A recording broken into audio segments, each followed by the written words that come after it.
Good morning, everyone. This is your market update for a Tuesday, September, 26th, I think it is, something like that. Something like that. So on my desk today, I've got some appraisals they have to get done. I'm working very, very closely with a law firm, Hickey Burney, out of Essex, who does a lot of estate settlement work, and they're keeping me very, very busy with appraisals. So that's all good news. Brain money is better than muscle money. Let's put it that way. Just have to keep up with the flow of business from them. That's the biggest thing. So thank you, Hickey Burney. I appreciate it. It is great to work with you. But in the markets today, my sales, I hired Trevor to help me with my Etsy sales. And Etsy just sent me $2,000 from last week. Etsy sales are just through the roof, so I got to do a little bit of packaging and go over to the post office here today as well too. The estate I'm cleaning out on Campbell is just about done. I just got to finish up a few boxes out of there, and one more trip to the dump. I've got a load of trip to the dump stuff out in the pickup truck here right now. It's kind of funny living on a $700,000 to $1 million house road. Well, I don't think anybody gets to $1 million, but a $750,000 road in the city of Windsor. It's funny to kind of feel like Fred Sanford, with my pickup truck all loaded up with other people's crap going to the dump today. But the dump's actually a very, very peaceful place. I enjoy going to the dump. There's really, really fun people, salt of the earth people that go to the dump. And by the way, the Lone Ranger, where was he riding his horse, Hi-Ho Silver 2? The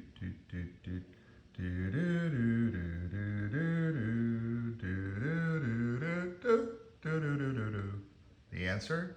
To the dump, to the dump, to the dump, dump, dump, to the dump, to the dump, to the dump, dump, dump. I see the Lone Ranger at the dump every day. He and Silver, they're always there. It's like, geez, you guys are always here at the dump. Anyway, that's your little joke, a nice clean joke. You can tell that to your kids today.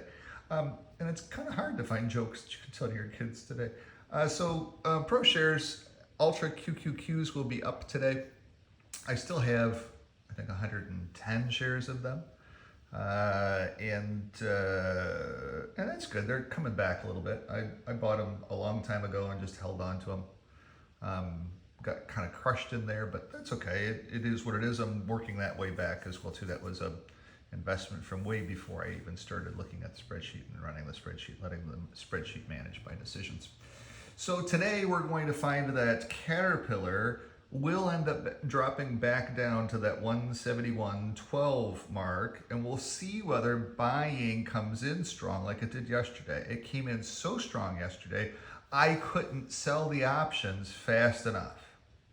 And they turned from a gain of about $600 to a loss of about $200. That was a $800 change of position. It happened very rapidly as the market turned and they ran Caterpillar up to 274. But now, of course, the market, as you can see there, is going to be down 141. So we'll see what Dow components are selling off at the open today. As you know, with the UAW contract, they will never settle their strike because there's just no way that they can. The UAW or the auto manufacturing companies just can't give them what they're asking for. It's why they had to go on strike in the first place. And there's just no money left in the trough.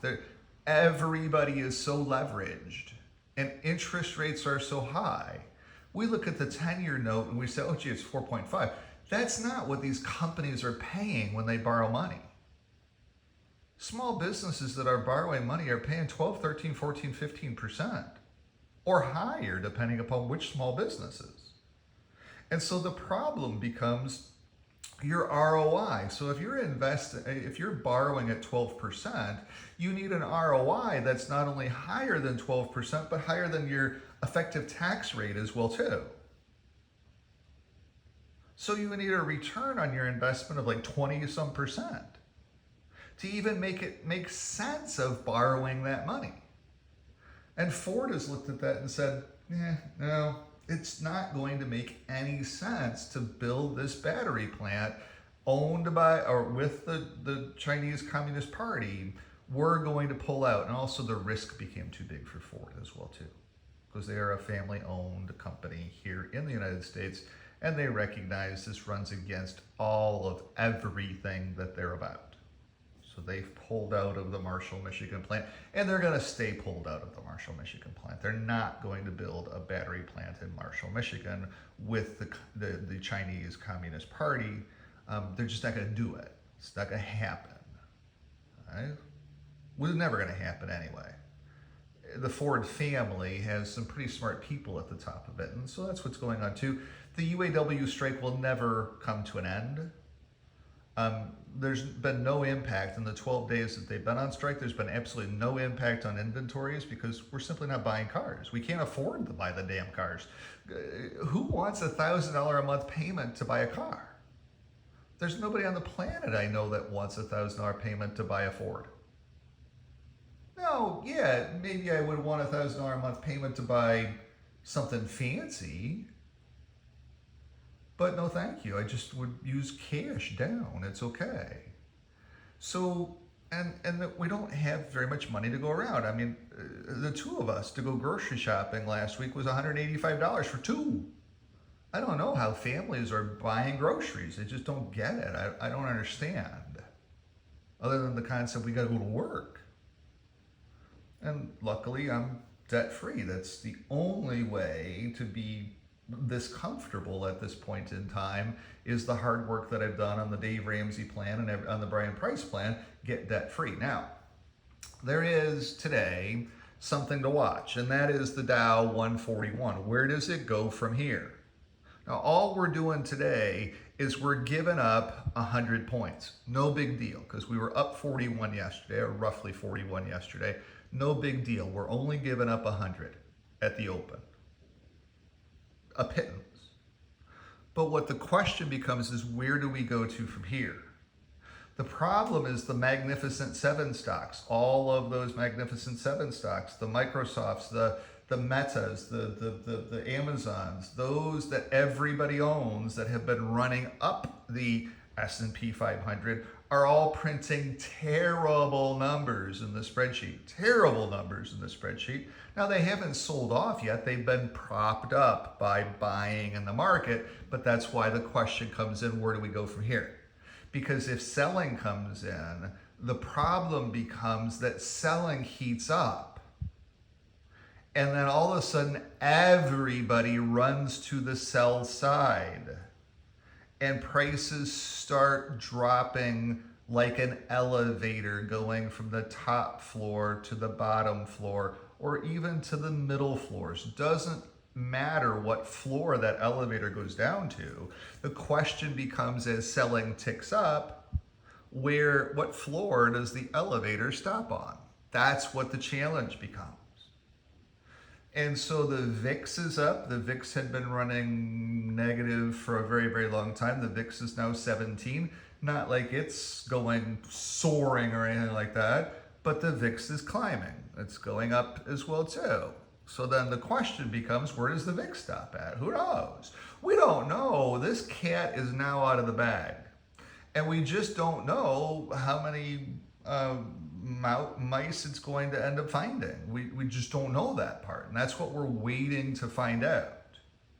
The data sets in the spreadsheet, there is nothing in the spreadsheet that is positive whatsoever, because even Apple is starting to break down. Apple was held up at 175, but it's going back down to 173, 172, 171, 170.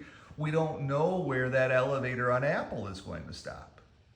We just don't know. Tesla has sold off hard finally. Now, when you buy into Tesla, you're buying into Elon Musk and all of the different business units. It's not just the auto manufacturing you're buying when you buy Tesla. You're buying his brain. That's why Tesla is so valuable. But Tesla is selling off hard too, because it can't give a car away. It has to reduce its prices and reduce its prices and reduce its prices. Now, because it only has a $45 per hour cost of manufacturing, it can do that and still survive. Ford can't. It has a $63 or $68 cost of manufacturing. Just can't do it. So at the end of the day, that's what we're watching. We're watching how bad this becomes. On the open, I'm going to be up on my CAT shares. I'm going to be up on my Amazon shares. I'm going to be up on my Meta shares. I'm going to be up on my Microsoft shares. I will be. However, yesterday when the market had gone down, I was up about 600 points. So I was over 15,000. I was 15,002. 15,200.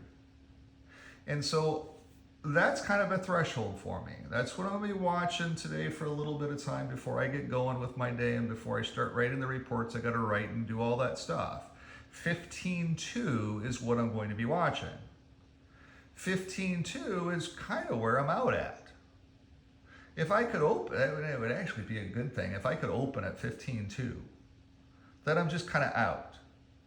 Probably, depending upon how bad it looks, because I'm short. But anything 15.2, and keep in mind, I started the month with 10,000. So if I ended the month at 15,200, and I still have to go until the 8th of next month, because I'm on a 8th of the month. I started on the 8th of August. This is, I got it, 1 month was the 8th of September. 2 months will be the 8th of October. Am I positioned really well? You better believe it. Could I possibly be up 100% in 2 months by following along the spreadsheet and paying attention to what it's telling me and simply placing bets that way? I could be. Now, would I always be up 100% in 2 months? No, I don't think so. I might be, I don't know. It's uncharted territory for me. I've never done it before. But it sure is nice to be sitting here this morning with no debt and being up 78% in that account. Because then I sit there and say, okay, that cash that I have piling up in the corner from my business units, my machines, then I always can put that to work in the market, off the spreadsheet. And then it can just continue to keep rolling over and growing and growing and growing and growing and growing from here. And it makes sense too, because I'm 56 years old. We make the most money the older we get. Around in our mid-50s is when we're making more money than what we've ever made before in our life. And that is truthful with me. It just is. It's truthful with a lot of 56 years old, 56-year-olds. Gee, I'm making more money now. Gee, I have more money now. The kids are through university or whatever they're doing. Gee, I have more money. But you got to start saving. If you plan on retiring, you got to start saving that for retirement. Hard. But that's another thing. That's the problem with this whole thing. Markets are going down. Why would you be saving for retirements in market down? Instead, you should be paying off debt. Because if your mortgage is 7% or 8%, now most people don't have that kind of a mortgage. Most people still have a 2.5 or a 3. But here in Canada, mortgages renew every 5 years. You're going to be going up at all the wrong times. That's why the Canadian system of mortgages doesn't make any sense. It crushes you in the long term. When interest rates are going down, it makes all the sense in the world. But when interest rates are going up, it makes no sense. And now we're going to be in this cycle of interest rates up for a very long time to come, because the cat is out of the bag. So we'll see where we go to from here. Enjoy the day. Get out there. Go kill it. Get debt free. Get debt free. Get debt free. It's the only way to be able to survive with this stuff that's coming at us. Where this goes is what scares the heck out of me for you. Have a great day.